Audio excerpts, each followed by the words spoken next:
अस्सलाम वालेकुम। I hope you are fine. आज मैं आपके साथ अपना NMD कैट 2021 का रीचेकिंग एक्सपीरियंस शेयर करने लगी हूँ। और रीचेकिंग की जो डेट है वो PMC ने एक्सटेंड कर दिया है, 29 अक्टूबर तक कर दिया। पहले 22 अक्टूबर तक थी। कल ही PMC का नोटिफिकेशन आप स्क्रीन पर देख भी सकते हैं।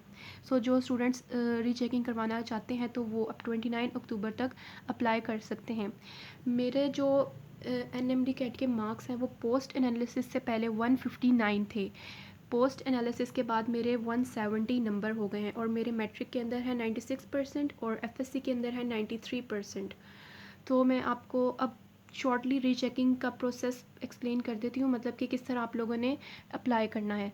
सबसे पहले आप PMC की वेबसाइट पर जाएंगे तो वहाँ आपको स्टार्ट में ही rechecking MD CAT rechecking review का ऑप्शन आएगा। आपने उसके ऊपर क्लिक करना है तो आपके पास एक फॉर्म सा ओपन हो जाएगा। साइट पे सबसे पहले आपको इंस्ट्रक्शन से मिलेंगी, वो आपने इंस्ट्रक्शंस पढ़ लेनी है कि आपने वहाँ जाके किस तरह करना है रीचेकिंग वगैरह का। और नीचे साथ आपको फॉर्म फिल करना होगा। सबसे पहले उसमें नेम होगा, आपका ईमेल एड्रेस आपने उसमें लिखना है और साथ ही CNIC, और फिर नीचे ऑप्शन होगा पर्सनल रिव्यू और रेफरल रिव्यू।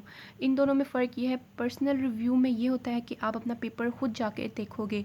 आपको वो आपके सामने आपके रॉन्ग MCQ सामने रखेंगे, आपने खुद देखना है कि आपने किस तरह किया था, कौन सा गलत है, वो सारा फिर मैं आपको आगे एक्सप्लेन करूँगी कि वो किस तरह करना है। तो पर्सनल रिव्यू में मतलब कि आपके सामने पेपर होगा, आप खुद देखोगे कि किस तरह है। और रेफरल रिव्यू के अंदर ये होता है कि कायद-ए-आज़म यूनिवर्सिटी के जो VC है वो किसी प्रोफेसर को अलाउ करेगा कि वो आपका पेपर चेक करे और फिर बताए कि उसमें में कोई मिस्टेक है या नहीं है। तो इसका मेरे ख़्याल से इसका कोई फ़ायदा नहीं है रेफरल रिव्यू का। पर्सनल रिव्यू अगर करना है तो personal review is the best. ये करने के बाद आपने पर्सनल और रेफरल रिव्यू सिलेक्ट कर लेना है। पर्सनल रिव्यू की फ़ीस है 5000 रुपीज़ और रेफरल की है 3500 रुपीज़, 3500 रुपीज़। तो ये आपने सिलेक्ट कर लेना है। और उसके बाद फिर नीचे आता है कि आपने किस तरह पे करना है, थ्रू बैंक चालान या थ्रू डेबिट कार्ड। तो वो आपकी मर्ज़ी है, जो आपको ईजी लगे। ये करने के बाद आपने सबमिट कर देना है। सबमिट करने के बाद आप जब फ़ी चालान आपका जब सबमिट हो जाएगा तो साथ ही उसी वक्त आपको ईमेल आ जाएगी कि अब आप अपनी डेट को शेड्यूल कर सकते हैं। मेरी जो डेट थी वो थी 21 अक्टूबर। मैं इस्लामाबाद से नहीं थी तो मुझे ट्रैवल करके किसी और सिटी से थी तो वहाँ जाना पड़ा। और इन्होंने रीचेकिंग के लिए PMC के ऑफ़िस बुलाया हुआ था जो G10 के अंदर इस्लामाबाद के अंदर है। तो वहाँ पूरे पाकिस्तान से जिसने भी रीचेक करवाना है वो किसी भी सिटी से हो, कराची से या बलूचिस्तान से या खैबर पख्तूनख्वा से, तो उसको रीचेकिंग के लिए इस्लामाबाद ही जाना होगा G10 के अंदर जो PMC का ऑफ़िस है। तो मैं 21 अक्टूबर को गई वहाँ। मैं तकरीबन वहाँ पहुँच गई थी। मेरा जो टाइम था वो था 12:30 से 1:30 तक। 1 आवर सिर्फ देते हैं रीचेकिंग के लिए। तो मैं किसी और सिटी से थी, मैं उधर तकरीबन 9:30 10 ओ क्लॉक तक पहुँच गई। मुझे था कि वहाँ उन्होंने कोई वेटिंग एरिया बनाया होगा क्योंकि साथ पेरेंट्स भी होते हैं, पूरे पाकिस्तान से लोगों ने वहाँ आना है।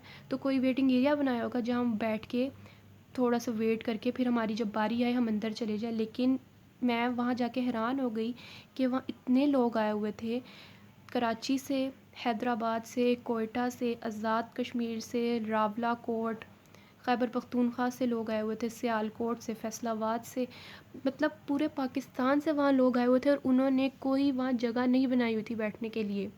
बाहर सड़क के ऊपर पार्किंग की हुई थी लोगों ने, वहीं लोग खड़े हुए थे, पेरेंट्स के साथ बच्चे खड़े हुए थे। अब इतने दूर दूर से लोग आए हुए हैं, उन टाइम से पहले पहुँचेंगे वहाँ, तो उनके लिए कोई जगह उन्होंने बनानी चाहिए थी, कोई चेयर्स वगैरह रखते थे, लेकिन कोई इंतज़ाम नहीं था। वहाँ 3-3 घंटे, 2-2 घंटे हमें वहाँ अपने पेरेंट्स के साथ वहाँ खड़ा होना पड़ा। तो ये तो बहुत मुझे अजीब लगी बात कि ये उन्होंने कोई सिस्टम ही नहीं उनका था बाहर करने के लिए। और उसी दौरान जो इनके प्रेसिडेंट हैं अरशद तकी, वो आए, अपनी गाड़ी में आए, उन्होंने उतरे गाड़ी से, उन्होंने सारे पेरेंट्स को एक नज़र मुस्कुरा के देखा। मतलब मुझे समझ नहीं आई कि मेरा दिल उसका उस वक्त कह रहा था कि मैं इसको जाके कहूँ कि ये क्या कर रहे हैं, कोई सिस्टम बनाए। तो मुस्कुरा के देखा और सीधे अपने ऑफिस के अंदर चले गए। अच्छा खैर, तो फिर इनकी इंस्ट्रक्शंस के अंदर लिखा हुआ था कि आपका अगर टाइम 12:30 है तो आपको मिनिमम 1 आवर पहले वहाँ पहुँचना है 11:30 पर।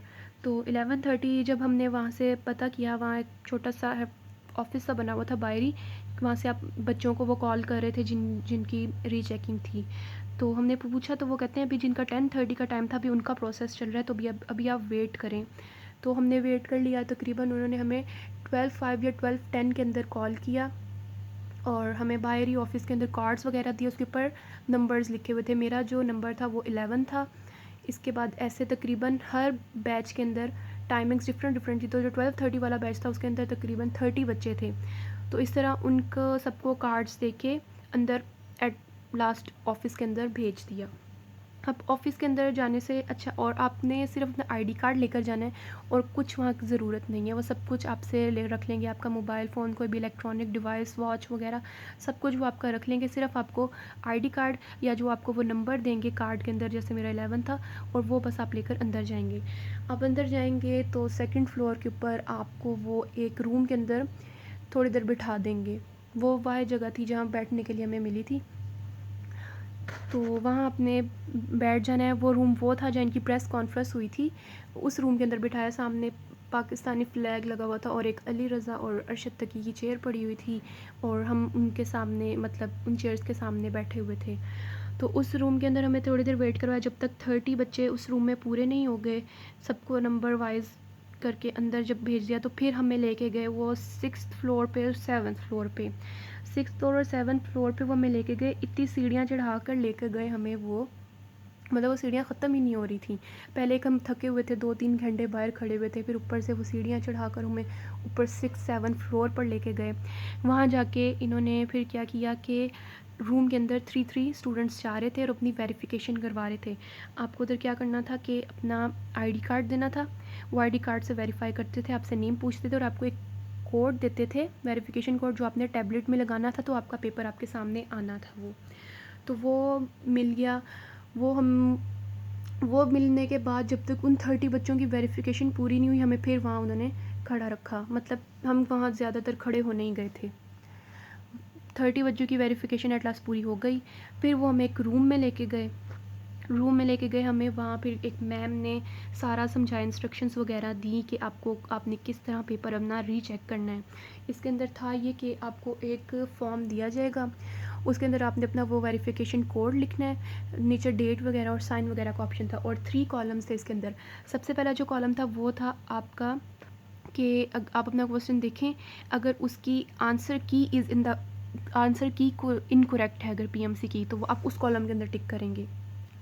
और दूसरा कॉलम ये था कि क्वेश्चन इज़ इनकरेक्ट के अंदर 2 कैटेगरीज़ उन्होंने हमें बताई थी। लिखा नहीं हुआ था लेकिन हमें बोला था उन्होंने कि अगर आपको लग रहा है आपका क्वेश्चन आउट ऑफ सिलेबस है तो आप question is in the correct के अंदर ही टिक करेंगे, और अगर क्वेश्चन में थोड़ी सी कोई गलती वगैरह है तो वो भी इसी ऑप्शन में आपने क्या करना है, कॉलम के अंदर टिक कर देना है। और जो लास्ट था कॉलम, उसके अंदर लिखा हुआ था कि अगर आपने क्वेश्चन किया है लेकिन अगर आपको उसको मार्क्स नहीं मिला तो वो आप उसके अंदर टिक कर देंगे। तो ये 3 ऑप्शंस थी।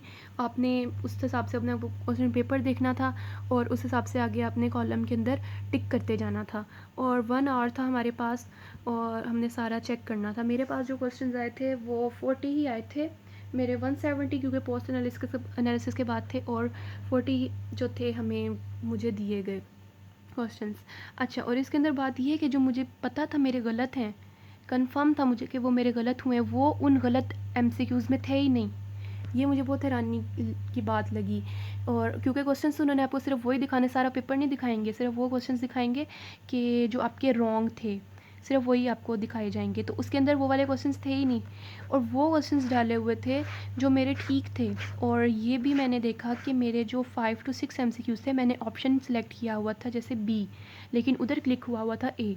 तो ये उन्होंने हमें ऑप्शन दिया था कि कॉलम में था कि आप उसमें टिक कर दें कि अगर आपने बी सेलेक्ट किया था तो आप उधर आपका ए सिलेक्ट हुआ हुआ है, तो ये आप उसमें लास्ट वाला जो ऑप्शन है कि क्वेश्चन मार्क वाला डी ऑप्शन कॉलम जो था उसके अंदर आप टिक कर दें, तो वो आपका रिव्यू करके आपको फिर उसके नंबर मिल जाएंगे। तो ये था।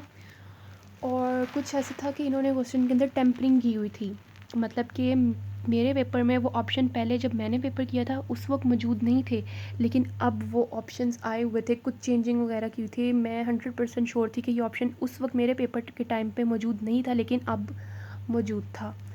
तो ये मुझे लगा कि ये थोड़ा सा ना इन्होंने कुछ गलत किया है। तो लेकिन आपके पास वो कॉलम दिए जाएंगे, वो आप उनसे पूछ भी सकते हैं, सारी डिटेल से वो आपको समझा देंगे कि कौन सा किस तरह का एमसीक्यूज़ किस कॉलम के अंदर टिक करना है। फिर इस तरह 1 आवर हो गए और रीचेकिंग थी वो मेरी कंप्लीट हो गई थी। और इस तरह फिर उन्होंने कहा कि अपना टैबलेट से साइन आउट लॉग आउट कर दें, और वो जो आपको शीट्स थी, शीट आप जितनी मर्ज़ी ले सकते हैं वो कॉलम वाली, तो वो उन्होंने इकट्ठी स्टेपल कर ली। और फिर मैंने उनसे पूछा कि उधर भी स्टूडेंट्स भी पूछ रहे थे कि ये रिज़ल्ट कब तक आ जाएगा। जो इनकी इंस्ट्रक्शंस थी, जो हम रीचेकिंग का फॉर्म फिल करते हैं उसके ऊपर लिखा हुआ था कि मैक्सिमम 7 डेज़ के अंदर आपका रिज़ल्ट आपको मिल जाएगा। लेकिन वहाँ जब हम पूछे थे तो वो किसी को कह रहे थे कि 2 वीक्स बाद आपको आ जाएगा रिज़ल्ट, किसी को कह रहे थे 1 वीक बाद, और किसी को कह रहे थे कि अभी आप वेट करें आपको आ जाएगा रिज़ल्ट। मतलब कि कोई कंफर्म नहीं है कि आपको इसका रिज़ल्ट कब देंगे। तो जी बस ये था मेरा एक्सपीरियंस रीचेकिंग का। और आखिर में ये फ्रूटफुल है या जस्ट आई वॉश है? तो मैं ये कहना चाहूँगी कि आई वॉश तो उन्होंने करने की कोशिश की पूरी। मतलब वो देखा मैंने वो पेपर के अंदर कि मैंने ऑप्शन कोई सिलेक्ट किया हुआ था तो वो सिलेक्ट कुछ और हुआ था, और क्वेश्चन में टेम्परिंग वगैरह की हुई थी। तो उन्होंने तो पूरी कोशिश की कि वो धोखा दे के अपने सिस्टम को ठीक कर सकें। लेकिन साथ साथ फ्रूटफुल भी हो सकता है, अगर वो चाहें तो नंबर इंक्रीज़ कर सकते हैं। मतलब मैं कहूँगी कि 50-50 है। और मैं ये ज़रूर कहूँगी कि अपना पेपर आप ज़रूर रीचेक करवाएं, जो अफोर्ड कर सकते हैं वो पेपर ज़रूर रीचेक करवाएं। जो इस्लामाबाद वाले हैं उनके लिए तो ट्रैवलिंग का मसला ही नहीं है, तो वो तो जाके आराम से इस्लामाबाद में के अंदर ऑफिस है, आराम से 5000 रुपीज़ फ़ी कर पे करें, और अफोर्ड जो कर सकते हैं वो पेपर को ज़रूर रीचेक करवाएं, मैं ये कहूँगी। क्योंकि बाद में आपको ये रिग्रेट ना हो कि काश मैं पेपर रीचेक करवा लेती या करवा लेता तो मेरे नंबर इंक्रीज़ हो जाते। तो इस वजह से मैंने भी अपना पेपर रीचेक करवाया। अब मुझे इनसे तो उम्मीद नहीं है कोई, अल्लाह से ही उम्मीद है कि मे बी इंक्रीज़ कर जाए नंबर। तो अब जब मेरा रिज़ल्ट आएगा तो मैं फिर उस पर भी वीडियो अपलोड करूँगी। सो अगर आपको वीडियो अच्छी लगी है तो वीडियो को लाइक कीजिएगा।